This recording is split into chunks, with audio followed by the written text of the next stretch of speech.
today. My name is Joy Kennedy, and I'm joined by Paul Antze. Our friend Philip Brockins, who is actually to chair this session, had to leave for a health reason, and so we're going to do our best. He's great, so give us just give us a little bit of credit as we do a song and dance. We're going to try to contextualize this session on enabling measures, first of all, and we'll be joined, I'll say a few words, and then we'll be joined by Fergus online, on Zoom, Peter Hajnal, we have two Peters sitting side by each, so I don't know, Peter Langille and Toby Heaps. And we'll introduce that a little bit further as we go. But I just want to say what this enabling measures thing is about, because of course all the things we've been hearing could be enabling measures towards, getting where we want to go on each of the 6 topics that we've covered so far today. My goodness, 6! Can you believe it? We really did that. We wanted to start basically by saying thanks for Meta's brainchild. We think this is a brainchild. And I want to remind you what she said at the very beginning, because I think that's what we want to do in this session. She said, what's wrong? Good place to start. What needs to be done together? We can make them do it, and ourselves, I think, is included. Why don't we do it? Why don't we do it? And maybe it's because we don't know enough about each other. Maybe it's because there's not enough trust. Maybe there's not enough energy, whatever. But we know what has to be done to fix the situation and the emerging situation that we hear and see around us. We've got the tools. Why don't we do it? So one of the things we want to pick up on, just a couple of things we've heard today, right off the bat, hearing that amazing, important word, mindset change. Weltanschauung. I remember being here at U of T in the 60s, and Marshall McLuhan has all wrapped up, and we were all talking about Weltanschauung, and that's interesting that John Polanyi told us that's where the Secretary General of the UN is at this point, saying we've got to change our minds. I would say that includes our hearts, our souls, our smarts. We've got to change our smarts. So I think we heard that we start from a perspective of what I often write about: one earth, one sea, one sky, one people, one earth community. That blue dot. We were reminded this afternoon by Catherine about, we know in our heads what the values are. We understand our values and we hold them very strongly. But there's a disconnect often with our political activity and our political stance in terms of how we move forward. And what are the inhibitors around that? So what factors enable problems to continue and disable solutions? And how can we enable solutions? So this session is about the how, integrating across the board. We heard quite a bit so far about deficits of trust, deficits of democracy, maybe it's deficits of imagination, but we also heard about assets. What kind of assets have we got? We have to figure out what to support and encourage and what to restrain. Just because we can do it, we heard about the nuclear scientific decisions about go, no go. Just because we can do AI, what's go, no go. And to say then that context is everything. It was interesting to hear from Dr. St. John about incident management systems and how that could be applied in many different contexts, not just pandemics. So one of the things we've been working at in the little group of us who've been working at enabling measures, we tried to say, what are some things that are cross-sectional, things that can enable solutions, maybe deal with the deficits? And they're in the area of finance and money. you know, how to shift the trillions we need, how to pay for the shift that has to happen in all of those areas. The area of governance and governments, international, national, regional, but also local governments and subnational governments. In terms of on the ground, how do we, in a provincial election, which is only what, how many days away? I'm just 8 days away. You know, how do we change the ground game? The role of civil society often is named, but we'd like to look at it from the perspective of the responsibility of civil society as global citizens. Rights and responsibilities go together. So how are we fulfilling our responsibilities as civil society? Business, of course. What's the role of corporations around delivering on the common good responsibly and accountably? And that overall framework we've been hearing mentioned throughout around security frameworks. What's included in that? Is it just weapons? Is it cyber? Is it, you know, what about our common human sustainable security?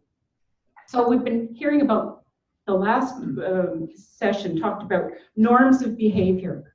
And, you know, isn't this a perpetual human challenge about checking the norms, changing the norms, adapting the norms, creating the norms of behavior? We've had to learn it all through our human history. And it shifts and changes, but where are we at now about that? So we've heard some hard stories, which can be pretty debilitating if you think about it. That's why I was, who's feeling vulnerable yet?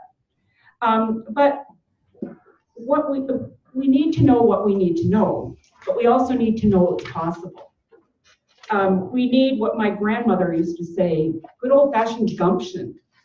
We heard about moral courage. What about gumption? I don't think we use that word anymore, but that's a good one. Mother courage. I mean, I think, Meta, we could call you Mother Courage.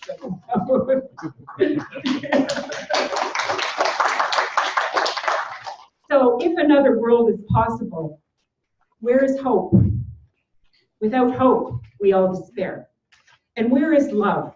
Catherine's article that was referred to today, that's in the National Observer yesterday, it was called Working on Climate Change is an Act of Love.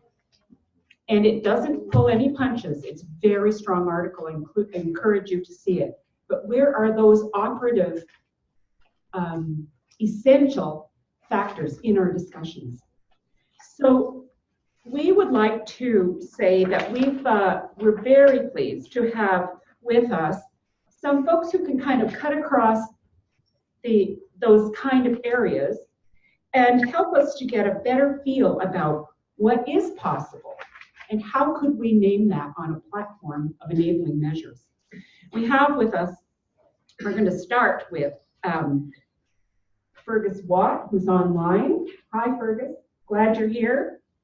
And Fergus is with World Federalists, talking about UN. It's sort of that whole global governance area. We have with us Peter Hajnal, who is an expert on civil society engagement with processes like the G20. So that's civil society and global institutions getting in there and making a difference. We have Peter Langille, who is going to talk to us about this, I always say it wrong, so I'm trying to get it, the Sustainable Common Security Framework. Is that right? Okay, I think it's close. Sorry. And we have Toby Heaps from Corporate Knights, who's going to talk about kind of the economy solutions we can come up with that are corporate or otherwise. And we have Antze, who's going to wrap it up at the end, who also is going to name some grassroots connections. So we'll take it away with Fergus first, because you're on Zoom and we want to hear you Zoom. Okay, thanks, Joy.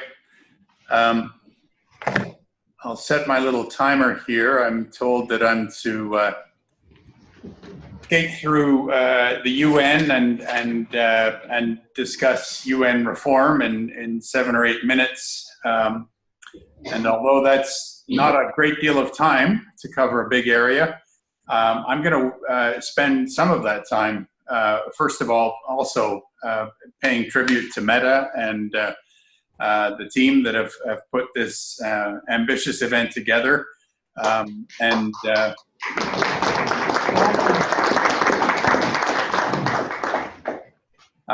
You know, I think we all appreciate Meta's dedication and perseverance, and you know, one just doesn't find the adequate adjectives.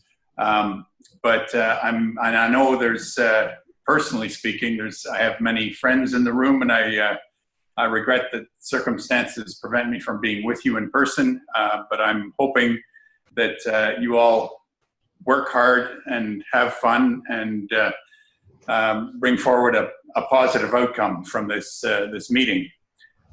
When I thought about what I would talk about,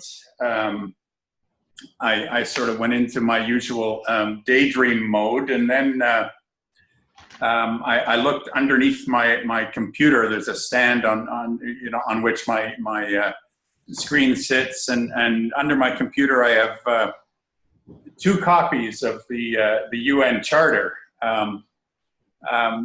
One of them is just for amusement because it's an old version of the Charter, and it mentions the 5 permanent members of the Security Council, which include the Soviet Union. So it's a pre-end of Cold War version of printing of the Charter. But I thought strangely, it may seem strange at first, start there, because it reflects some lessons that I want to leave with you, or some thoughts about the UN and UN reform. When people think about the UN and UN reform, they deal with both, and often the first reaction is, oh God, the P5 are in charge. The P5 being the permanent members of the Security Council, the same 5 countries that won the last World War over 70 years ago now, and control the place through their power of veto.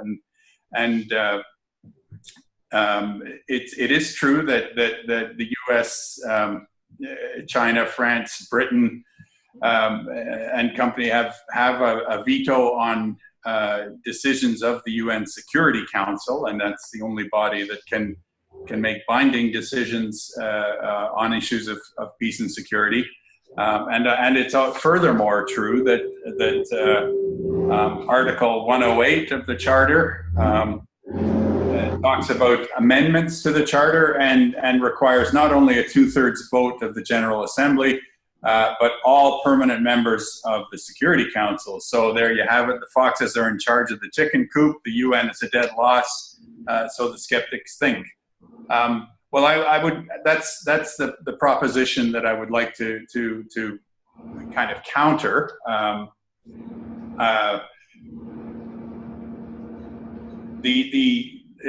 I recalled the Soviet Union version of my charter also to bring us back to those days post Cold War, because that was another time when we were going through significant global shifts. Some people use the phrase tectonic shifts, big changes in world order. And it was a time when people thought, well, we've had this institution off to the sidelines. Now the UN can really function as it was meant to do. The Organization for Security and Cooperation in Europe was strengthened, and some maybe thought that it might overtake NATO as the main security organization in Europe. And there was a reformist Secretary General, and there was so many of the world conferences that did, on the Earth Summit and human rights and social development and so on, the big conferences of the 90s that did so much to bring about the kind of normative shifts, and there's that word norm again, Joy, But some of that is that process is what we're getting back to now at the UN. If we fast forward to 2015, that was a year of remarkable achievement for the organization in terms of the Paris Climate Agreement and the Sustainable Development Goals. But still, those agreements are based on voluntary, for the most part, compliance. In the context of the Paris Agreement, there's these independent, nationally determined contributions. So nation states determine what their contribution to climate change mitigation is going to be. We heard those. So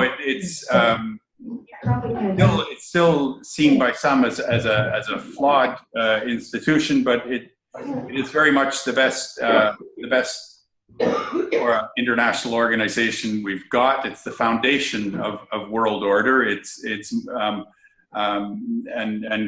Peter may disagree with me, but it's immensely more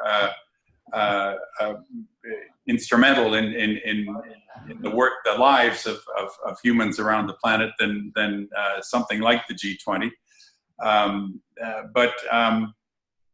I want to take us back again to the 90s and recall that in those post-Cold War times, there was also a thought that, well, here we are with the UN back in business, and the 50th anniversary coming up.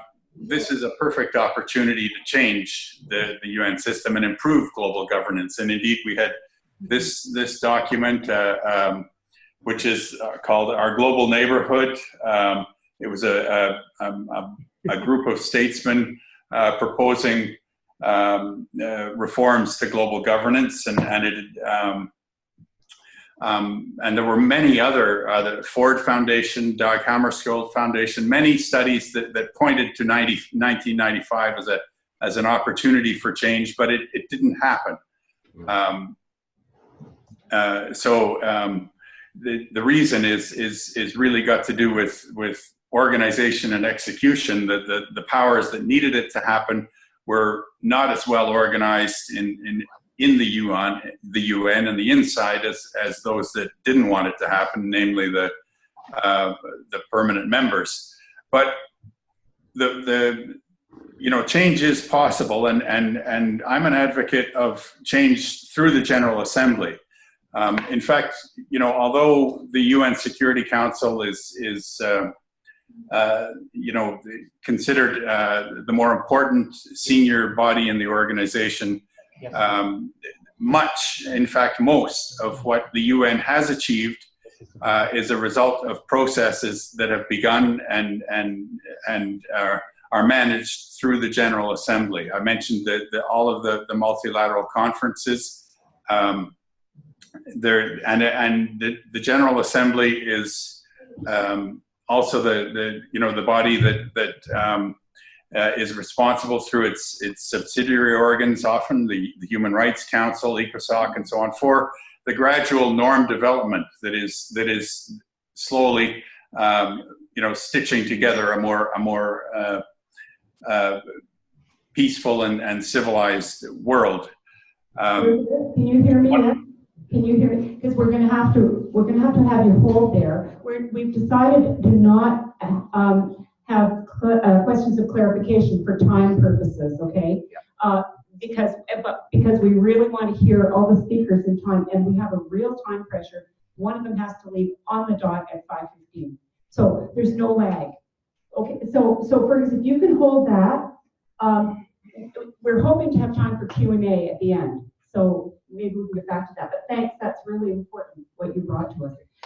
I'm going to ask Peter Hajnal and you might want to use his mic here, Peter. While he's coming over, you will have received in your bag a document from Peter that describes a whole lot of the background of stuff he's going to talk about. He's not going to go through the document per se, but it's there for background. It's a really useful collection. Okay. First of all, I'd like to add my own thanks to the team for putting this important conference together. Fergus, I don't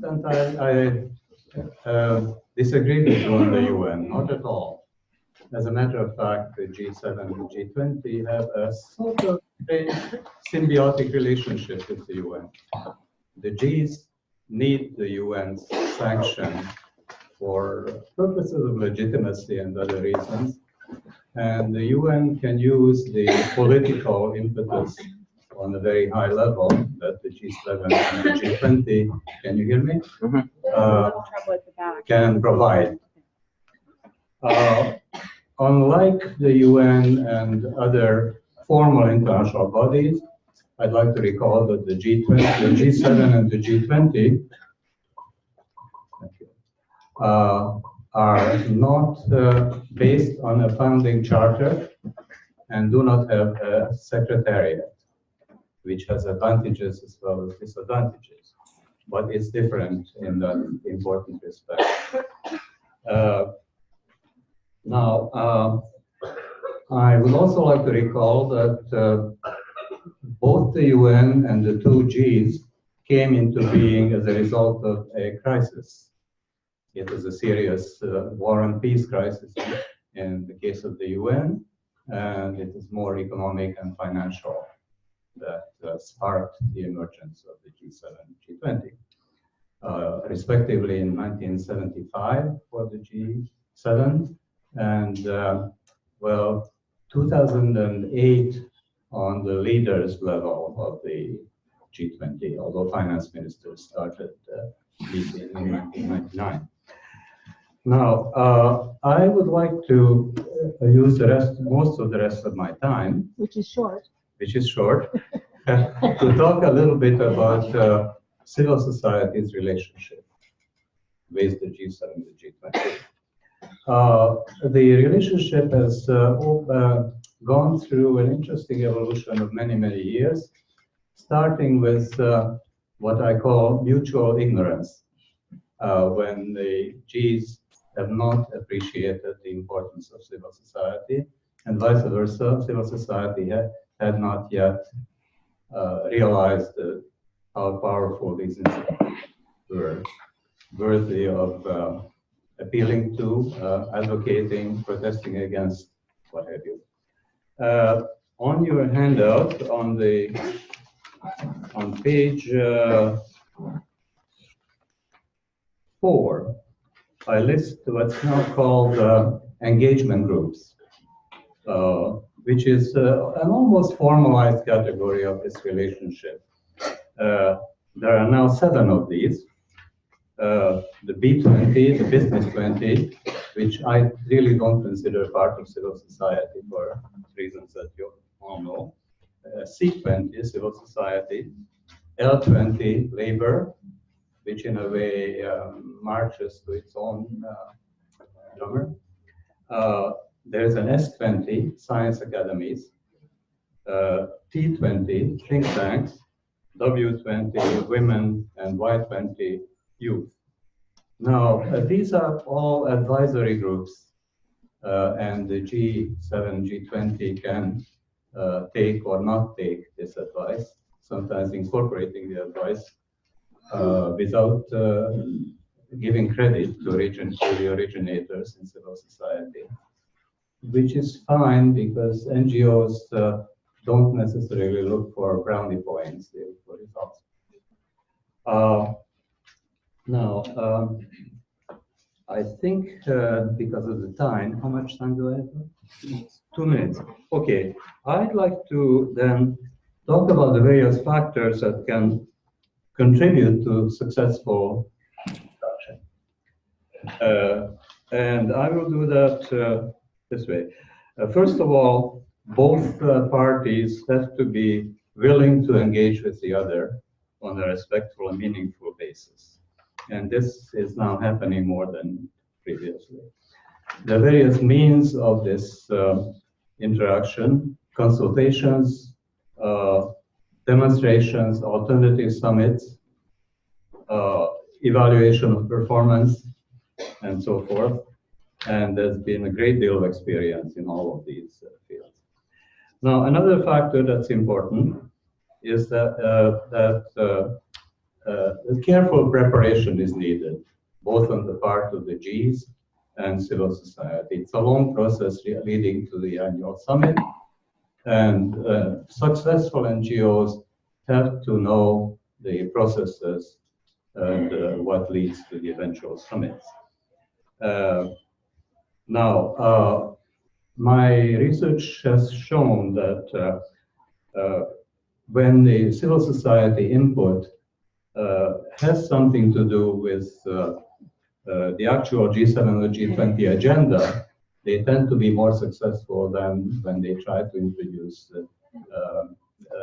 external items.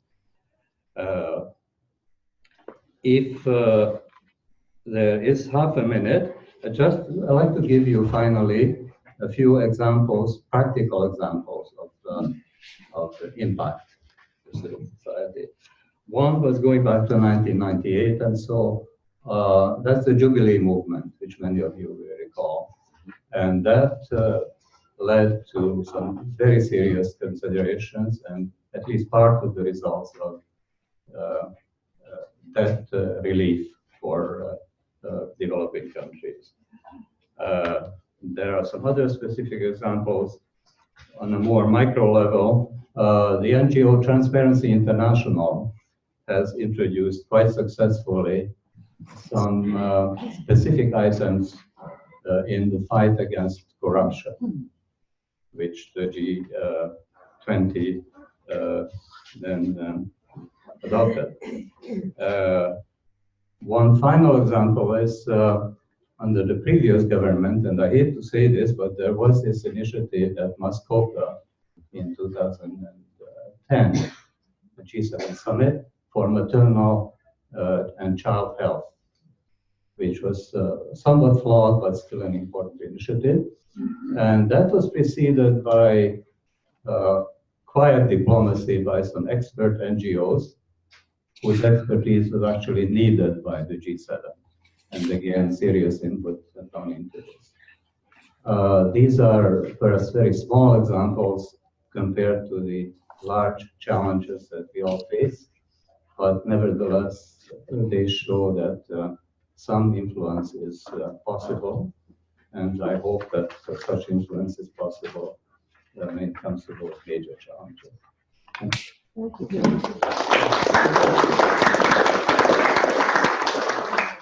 Thank you, Peter. And you stuck to time except for 30 seconds, so we're working. This is good. Thank you. And thanks for some good news. It was nice to hear some good news.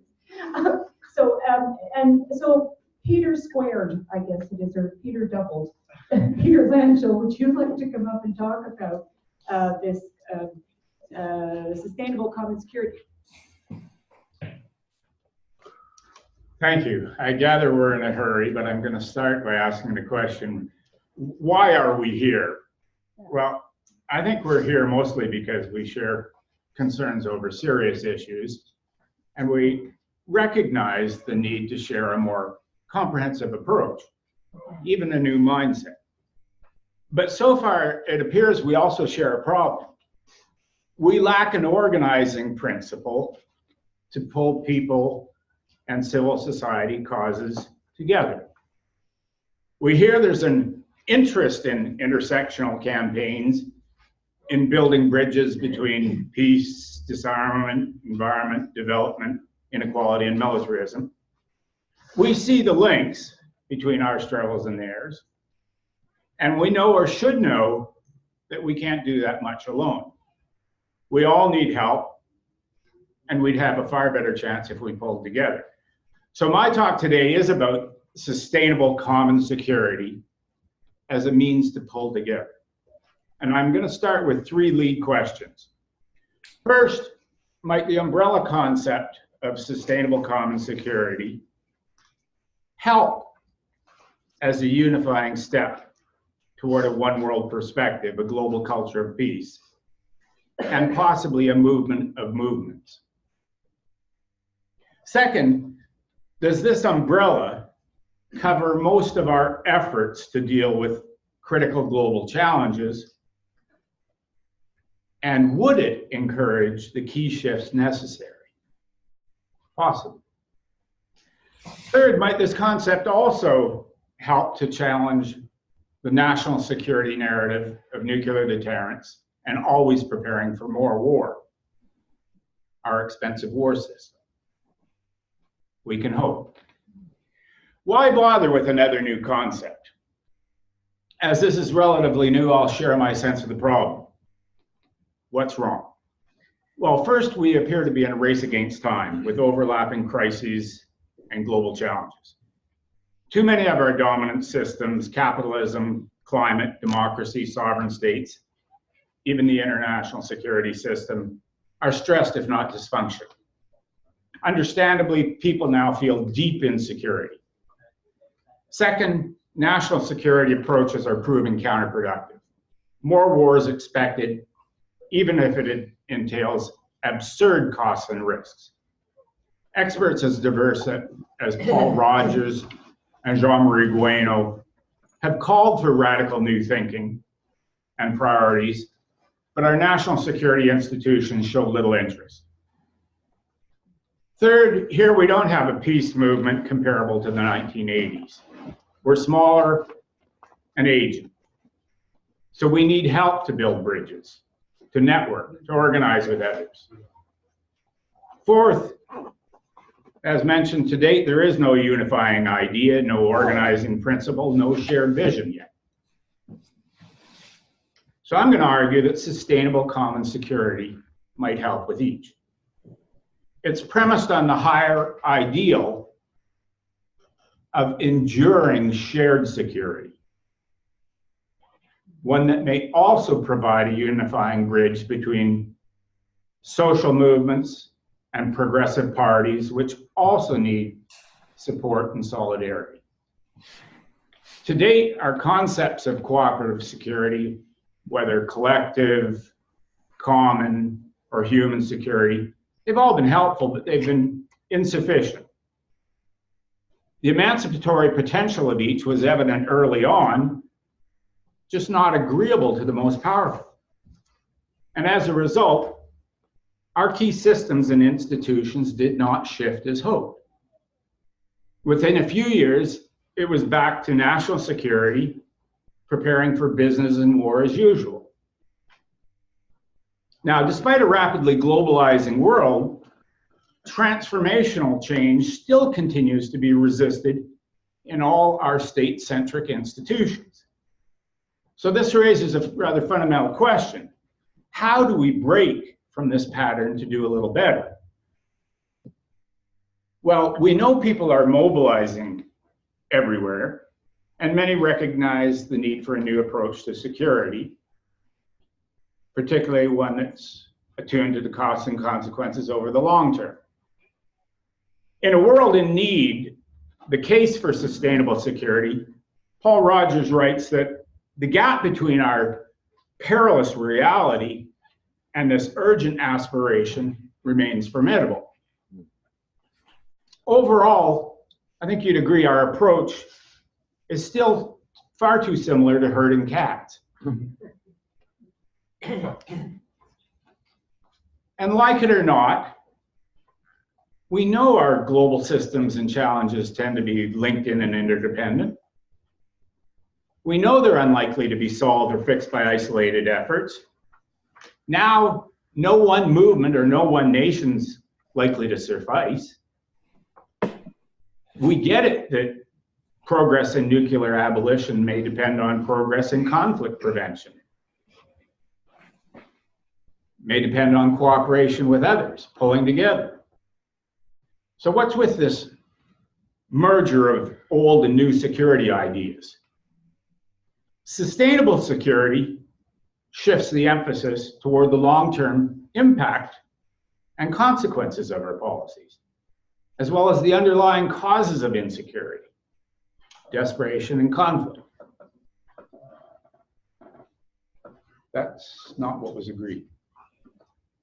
The central premise is that the consequences of insecurity are beyond control, and fighting the symptoms will not work sufficiently. The focus must shift to resolving the deeper causes. We know of common security and how it helped to provide a blueprint for survival to stem the last Cold War, stop provocative deployments, calm tensions, cut both conventional and nuclear weapons, largely by stressing our interdependence and mutual vulnerability. It's premised on a basic understanding that applies to people in Russia and America, India and Pakistan, Saudi Arabia, and Iran. People everywhere. We may share security, but we can no longer fight to win it. The competitive pursuit of national security at the expense of others now incurs unacceptable costs and risks. So a common security approach relies on deeper cooperation and mutual respect for the golden rule. Treat others as you'd wish to be treated. Now, a synthesis of both could be widely appealing, sufficiently broad as an umbrella. Together, they're considered synonymous with positive peace. Together, they're more comprehensive than the narrower notions of national or international security. Together, they could have meaning across systems, beliefs, and borders. Together, they make the connection between direct violence, structural violence, and cultural violence, and both help in efforts to curtail each. So combined, they do represent a higher ideal in what must be a shared common effort. Clearly, numerous leaps are needed to transform dysfunctional approaches into smart systems for addressing climate change, nuclear disarmament, inequality and poverty, peace and global governance. So this concept must be open to encouraging wider shifts, even those currently deemed radical. No, we don't have to do it all or develop expertise and programs in each area. We simply have to be open to cooperate in broader coalitions with wider networks, hopefully within a much needed movement of movements. The concept's only a start. Obviously, there is no one conceptual cure-all, but just ask yourself, and this is my conclusion, might this ideal appeal widely and build a bridge to cooperation and solidarity with others, one that expands our base and potential to help with what's ahead?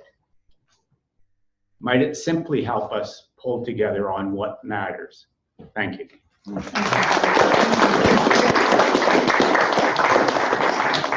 Thank you. So there posed a big question to us. Let's ponder it. But before we ponder it, we're going to bring Toby Heaps up to help us with that pondering. And Toby's the editor, publisher of Corporate Knights magazine. And if you haven't ever seen it, you got to get a hold of it. There's some copies on the table. There's some copies on the table. Yeah, but don't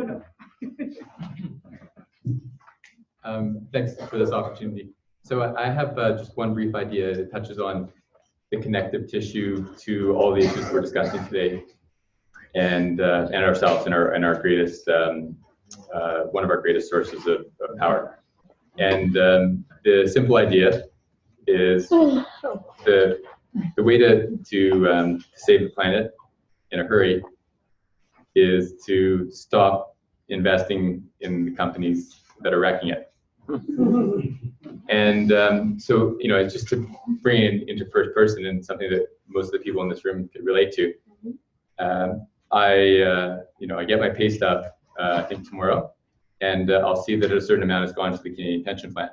And then I'll see that some of that money is getting invested in Lockheed Martin and Raytheon, companies that are slightly at odds with some of the goals that we were talking about today with respect to world peace. I also see that the Canadian pension plan is investing in companies that make bullets for assault rifles, including the one that was used to massacre the 17 people at the Florida school about 2 months ago. I then will have some of that money go to my bank, and then some of that money will be lent to who knows who, but it definitely could possibly include thermal coal producers. who are responsible for 40% of all anthropogenic emissions that go into the planet. I have no say or even knowledge or right to knowledge about any of that. And then I might check my mail and I'll see my premiums for my insurance company. Now that I have a little one and a wife, I have health life insurance, and I'll see my premiums are going away, and some of my premiums are being invested in tobacco stocks and in child labor companies. Again, I have no right to really at the moment. I have every right to know, but I have little means to know or to have power over that. So the idea is, and this could be done at a national and at a global level, most usefully, is to require all relevant financial institutions to confirm our explicit consent to invest or lend our money to companies that are undermining our collective future. And some people may say, well, who's going to be left to invest in or to lend to? Doesn't that just exclude everybody? And we've done a lot of research, and there are other research entities that have done a lot of research, Corporate Knights, MSCI, Sustainalytics, the Norwegian sovereign fund, the largest sovereign fund in the world. And if you are just looking for the most egregious companies that are trampling on our digital rights, that are applying controversial weapons and landmines, that are contributing the most to dangerous climate change and in serious breach of our Paris commitments, you're talking about around 10% of all companies on the planet. So 90% of the companies are still okay to invest in. About 10% are really egregiously part of the problem on these critical elements of survival. On the flip side, about an equal number of companies, close to 10%, a little less, 8%, are clearly on the side of the solutions, where they're earning a substantial portion of their revenues in fair and honest ways and paying their taxes still from providing solutions, whether it's clean energy solutions or energy efficiency solutions or smart solutions. So there are definitely it's not the whole world of companies that is egregiously trampling and undermining our collective future. It is a small number of companies. For example, 2% of all companies are responsible for almost half of all carbon emissions that are emitted into the atmosphere by the 6,000 largest companies. So 2% of the companies are responsible for 50% of the problem. And in a lot of problems, that's how it is. There's a small number percent of companies that are responsible for a large percent of the critical problem. And there are a lot of companies where they have a kind of a neutral impact. We're not absolutely sure, if they're having a net positive impact or net negative impact. We can leave those companies alone for now. Let's just focus on those ones where we have a high level of certainty, and there are credible research sources to ascertain that. Another point that's made about why this is hard to do is that how do you regulate the financial system is so complicated. And at the international level, though, it's actually quite organized. There's a number of norm-setting financial institutions, whether it's Financial Stability Board, which Mark Carney, our former Bank of Canada governor, plays an influential role in now, or the International Organization of Pension Supervisors that sets norms and standards for pension funds around the world, or the International Association of Insurance Supervisors that has a similar role for all insurance companies around the world. There are these international groups, the International Accounting Standards Board. They do look and on occasion take direction from entities like the UN General Assembly and like the G20s and the G7s. And at the national level, we have our regulators, the Treasury Board, which regulates public federal pension plans. We have the OSFI, which regulates all the large banks and insurance companies. And these entities could make it as a condition of operating in, for example, Canada. You must get explicit consent, whether you're an insurance company or a bank or a pension fund or investment fund, from anyone that's banking or investing or insuring with you, to have their explicit permission to invest in companies that are undermining our collective future. And then here's a list of companies that could be decided upon by a Council of Ethics with good stakeholder representation mandated by the federal government. So a big opportunity. People say, okay, well, nice, but we're gonna take a hit in the pocketbook. These bad companies are making lots of profits. Actually, not the case. We run the analysis every which way to Sunday. And since you're talking about a small percent of the universe, if the tobacco companies and the weapons companies and the thermal coal companies were making so much money, there would be specific investment funds to invest in them because they're giving above market returns. Those investment funds do not exist. And one of the reasons for that is because these companies are not neutral to society. They exist by externalizing huge costs onto society. And that's something that worked a little bit better in the 20th century, not working so well in the 21st century, where we have almost 9 billion people on our doorsteps, most of them living in cities in a hot, flat, and crowded planet. So these companies that used to make money by externalizing onto society, now societies are saying, whoa, that's not on anymore. It's illegal to burn coal over here. You can't sell cigarettes over here. And so we're going to reduce our defense budget over here, not in all countries, mind you. But we're seeing on most of these major externality creating companies, we're seeing a clamp down from society because they have to. They can't. They're choking on the dirty air. We don't have clean water. So not as profitable as they used to be. The other argument about why this doesn't happen, and there's really only one reason why this doesn't happen, which is because most of us have no idea and haven't thought about it. Because just for a minute, think about it. If you knew that your collective wealth, your $300 trillion that we as a global modern society have managed to save up, was being used to invest in a future that undermines our collective goals and makes survival a potentially tenuous situation, that would not be on for one moment. But most people have no idea. And I think as soon as a broad mass of people wake up to this notion, and some groups like free50.org have been good at canaries in the coal mine around some of this kind of stuff and raising awareness. But as soon as we wake up to the power of our money, not just our votes at the election time, but our votes with our dollars and our investment dollars, that's going to change the whole way that the global system works. So big opportunity, and I think it's much more than virtue signaling. It is virtue signaling, and it is about changing norms, and it is about stigmatization and legitimizing, and it is about creating an itch, because when you're taking money out of these companies that are undermining a collective future, then all of a sudden you have to find somewhere to put your money, and then that's the 8% of the companies, and hopefully a growing portion of the companies that are actually solving for our collective challenges. And so that's my simple idea to share, and thanks.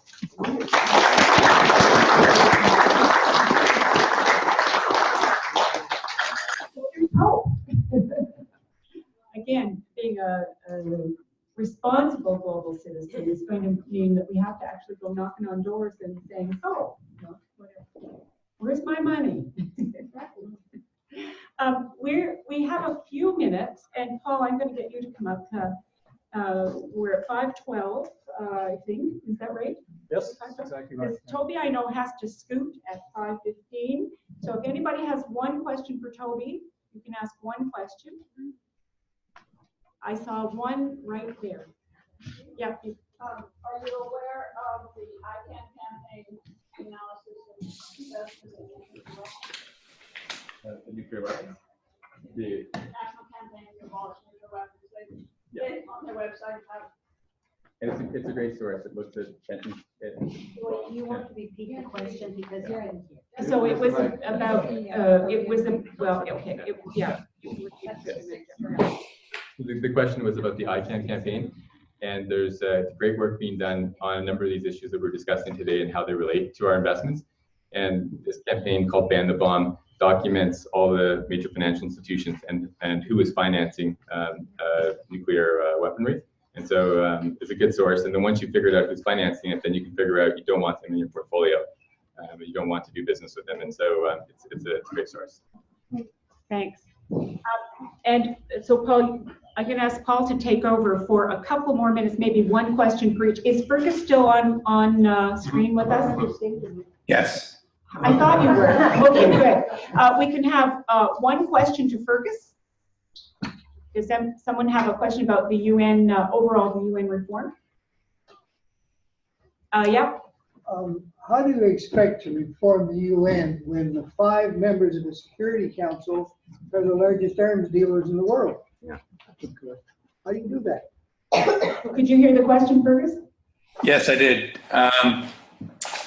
And I apologize for not quite finishing the story. I was advocating working through the General Assembly when we think of some of the most successful campaigns that have brought about some of the recent progress, things like the International Criminal Court, the landmines campaign,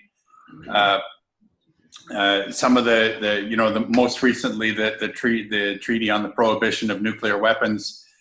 These have been based organizationally on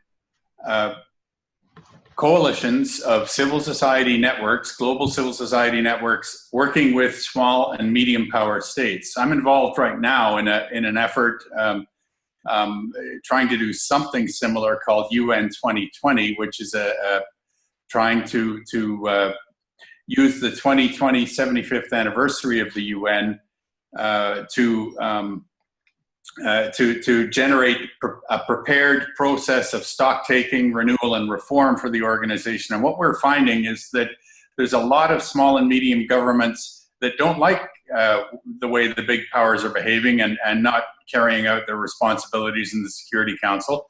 And so sometimes, you end up with not universal agreement. I mean, the International Criminal Court has 123 out of 193 governments adhering to it, but it creates change for those countries, and as the Landmines Treaty shows, it creates norms so that even countries outside the treaty, like the U.S., don't use landmines anymore. So that's one tried and true way that you can bring about change. I'll mention quickly just one other idea. If we were to create a body of citizen representatives at the UN, the best example is the campaign for the establishment of a parliamentary assembly, but it wouldn't just be parliamentarians, it would be a vehicle for citizen representatives, so that you have, most international organizations have these kinds of bodies, and if you had citizens more actively engaged at the UN, that would be another catalyst for change. Thanks, great answers. Does someone have a question for Paul? Peter? Sorry, you have two Peters. Two Peters. Sorry, two Peters. For Peter on the end? Or Peter in the middle? Yep. I've got a comment. Could I make Sure. a comment? Yep. Trying to wrap my mind around. Can you speak it loudly so Sorry. you can, yeah. I'm trying to wrap my mind around this really interesting and far-reaching discussion. And it strikes me that there is a pattern here, and the pattern is one of self-harm and how we prevent. We're harming ourselves in all kinds of ways that this conference, this forum is talking about. And I think the harm is basically a form of self-pollution. There is pollution going on with nuclear weapons in their development and what will happen if they are used. There's pollution going on in the civil nuclear energy sphere. There's pollution going on in the creation of global warming. It's incredible pollution. There is pollution, I think, in the cyber sphere and the pollution of information, which we could get into. We go on down through all of this. How do we stop these combined pollutions? In other words, how do we get a grip on our problems? It may not be what I've said, but we need a grip. One way to talk about it is to think about intersecting or intersectional sources of pollution and what to do about it. I suggest there should be a United Nations agency created to see to the investigation and the promotion of ways of helping the flourishing of life on this planet. Life for everything, not just humans. And I think this would really be a agency that would be dedicated to civility, to respect for the other, that we don't have enough of, and it would have a religious dimension even in it. It seems to be a spiritual and religious dimension is part of what we should be talking about, though I haven't really heard a lot of direct spirituality being raised here. Thank you. Thank you. We have time for two questions. Or do you have a question? Or something more to say? Here, come and use the mic. Oh, sorry. We're getting close to our time. Okay. Very quickly, I mentioned the engagement groups of various civil society groups. Missing from that list is some representation of faith communities. Why isn't there a faith 20, faith 7? There actually is, but they haven't made it yet into this machinery of the UN. And it will be very important because they can bring a moral dimension to the debate on all of these issues. And one other group I mentioned quickly, which is missing, and that's indigenous groups. Yes. Many of the G20 countries have significant indigenous population. Canada this year is pushing the agenda in some ways. They are consulting with indigenous groups, but there is no consensus in that particular forum, which is regrettable. Thanks, Peter. Just to note, I'm part of an interfaith group at the United Nations Framework Convention on Climate Change Negotiations. They sometimes call us Ringos, religious. Anyway, or Fingos, it didn't sound so good. So there are places, and at UNEP, United Nations Environment Program, there's a very well-organized, it's not a caucus, it's a group attached to, that does quite a lot of consultation with faith communities around the world. So there are places where it does happen. And they don't always have an official name, but for example, I get to address the plenary of the UNFCCC COPs. From time to time, we always have a space to address the plenary, and we work in the back rooms as well. So that's where you really get work done. There are permanent representatives of some faith communities at the United Nations, and they work very hard. I know for sure they're my friends. So just not as visible, but I think it's important to name that. There are avenues for that. But not so much at the G20, G7. Maybe that's something to think about. Yeah. G20 and the G7 are ruthless. Well, you got to work the system. Anyway, so do we? And one last question for Peter Langille on the framework of sustainable common security. I know that was really. Which government do you think would be likely to run with that? Here, come use the mic. And then you're up.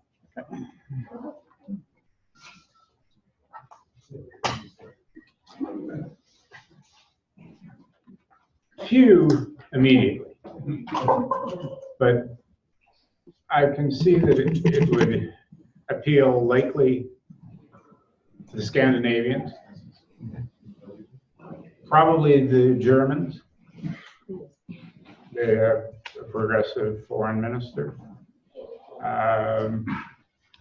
Now, within the next short while, who knows where we're going to be politically with respect to leadership, but the most popular politicians currently in the UK are Jeremy Corbyn, and in the US, Bernie Sanders. Both have called for a more just world.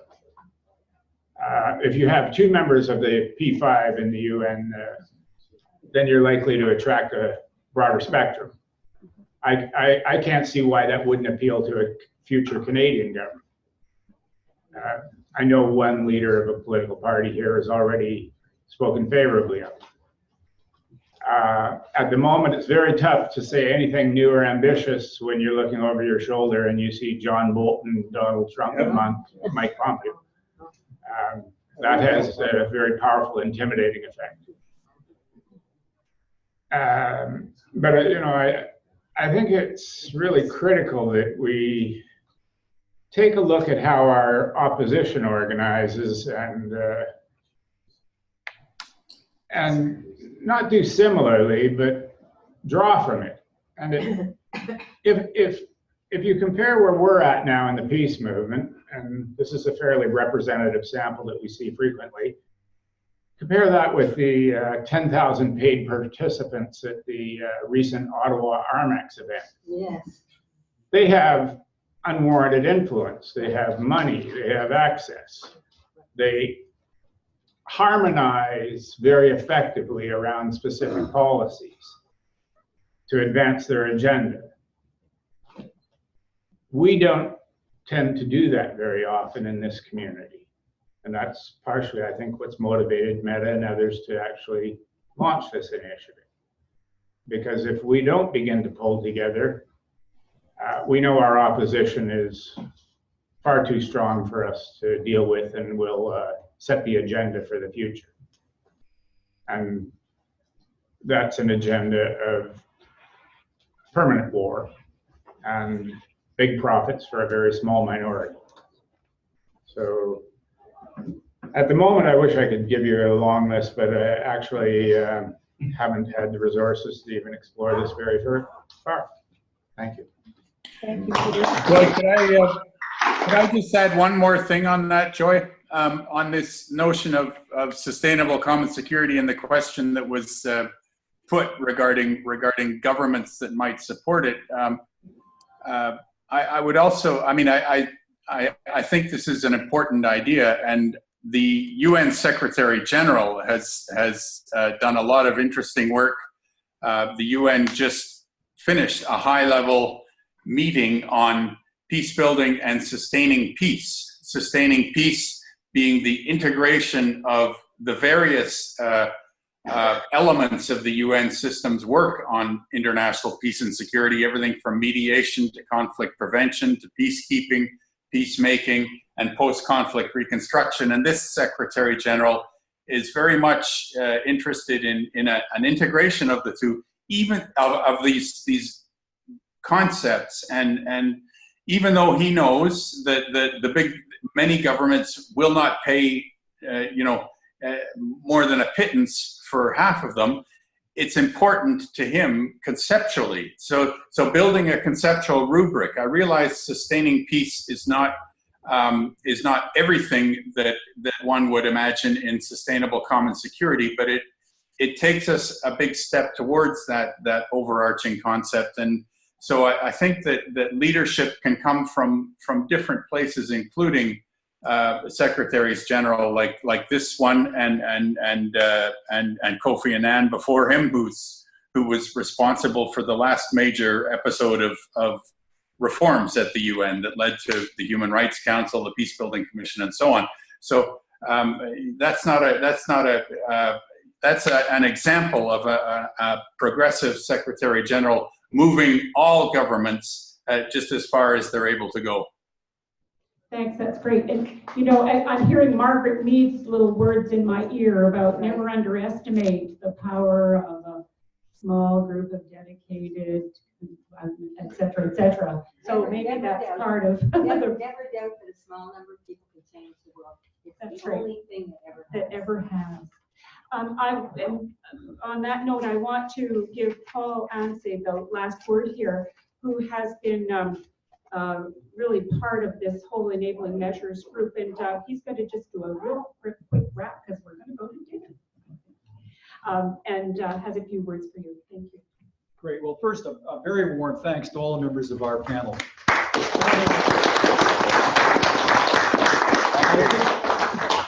I think that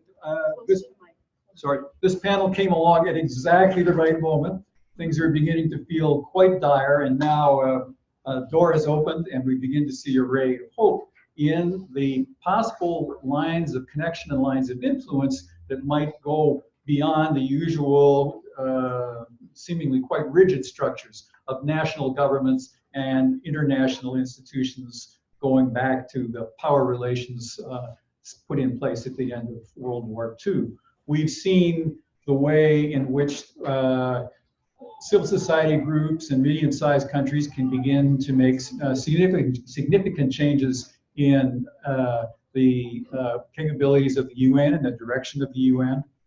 We've seen the opportunities for civil society groups like the G20 and or business groups and monetary groups and civil society groups to work together in order to make changes at that level as well.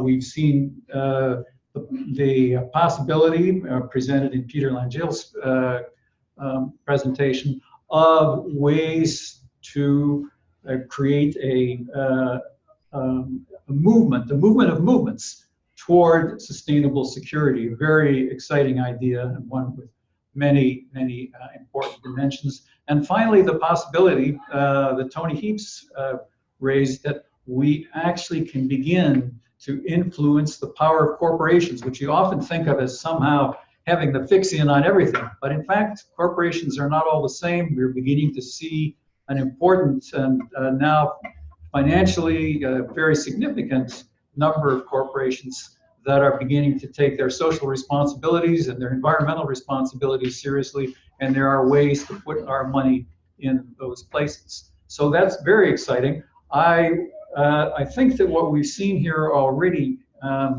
this afternoon in this last panel prepares us very well for what we'll be going into tomorrow morning, when we're going to be looking at specific enabling measures, a set of specific enabling measures that have emerged in part from these contributions and from the discussions of our enabling measures team over the past several weeks. So this provides us with a very useful background and a set of notes and possible ways of operating to show you how some of those things might take place.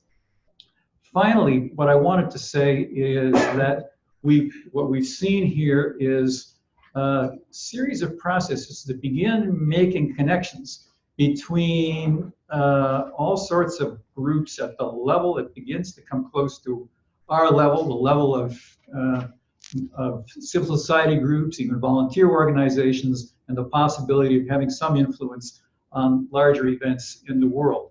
And in the end, part of that and its success depends on those civil society groups being able to reach down and actually engage many people at the community level.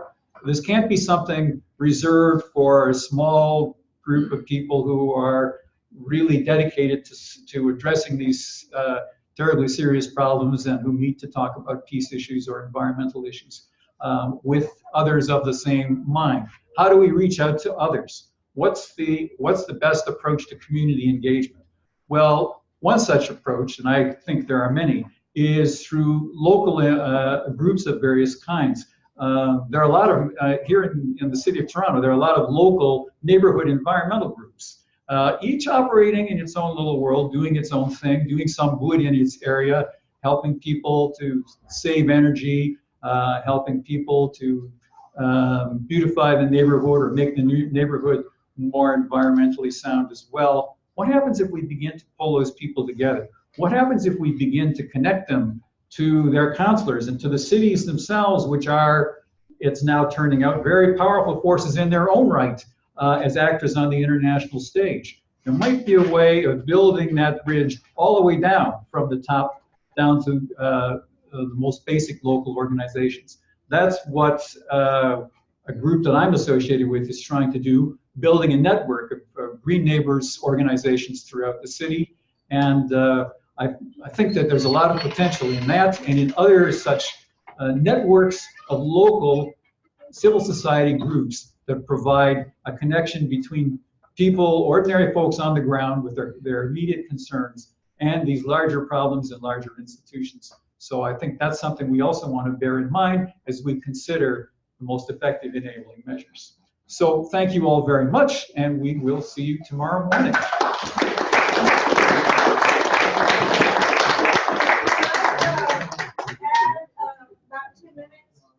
To this section of the enabling measures. So give Meta the mic.